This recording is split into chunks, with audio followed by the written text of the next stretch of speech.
राष्ट्रवादी काँग्रेस पार्टीचे राष्ट्रीय अध्यक्ष आदरणीय शरद पवार साहेबांचा कोविड रिपोर्ट पॉझिटिव्ह आला आहे। ते होम क्वारंटाईन आहेत। त्यांची प्रकृती बरी आहे अशी माहिती राष्ट्रवादी काँग्रेसचे मुख्य राष्ट्रीय प्रवक्ते आणि अल्पसंख्याक मंत्री नवाब मलिक यांनी माध्यमांना दिली। शिवसेना बीजेपी के साथ आने के बाद बढ़ी है और शिवसेना जब से महाविकास आघाड़ी के साथ आई चौथे नंबर पर पहुंची। शिवसेना भारतीय जनता पार्टी के साथ 25 साल सड़ रही थी, ये मुख्यमंत्री महोदय ने स्वयं कहा है।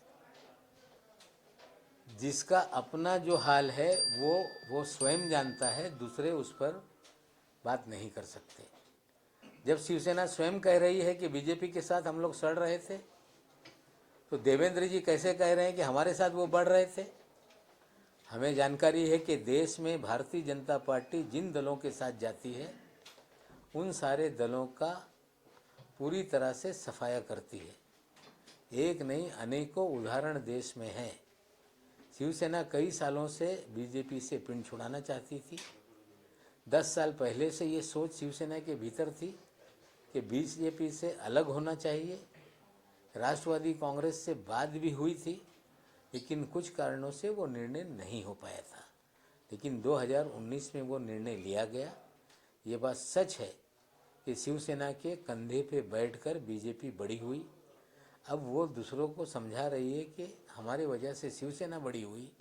हमें लगता है शिवसेना बढ़ नहीं रही थी, सड़ रही थी। ये उद्धव ठाकरे जी ने कहा है। उन्होंने बाला साहब का नाम लिया और कहा कि जब बाला साहब जब जीवित थे उस समय से ही बीजेपी से पिंड छुड़ाने का विचार शिवसेना के भीतर था। मराठी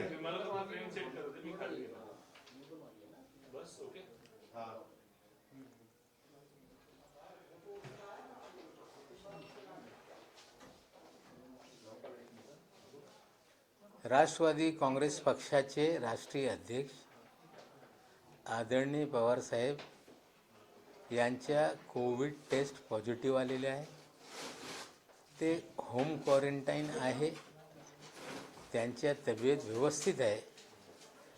डॉक्टरचे सल्ल्याने त्यांचा औषध उपचार सुरू आहे आणि पवार साहेबांनी लोकांना आवाहन केलेलं आहे की गेल्या 2-4 दिवस जी लोक पवार साहेबांच्या संपर्कात आले होते त्यांनी स्वतःच्या कोविड टेस्ट करून घेतलं पाहिजे आणि पुढचे 7 दिवस म्हणजे रविवारपर्यंत जे काही पवार साहेबांचे शेड्यूल कार्यक्रम होते, अपॉइंटमेंट्स होते, ते सगळं रद्द करण्यात आलेलं आहे। एकदा ते नेगेटिव्ह झाल्यानंतर पुन्हा त्याचं नियोजन होईल आणि पुढे ते कार्यक्रम होणार आहे। आदरणीय राष्ट्रवादी काँग्रेस पार्टी के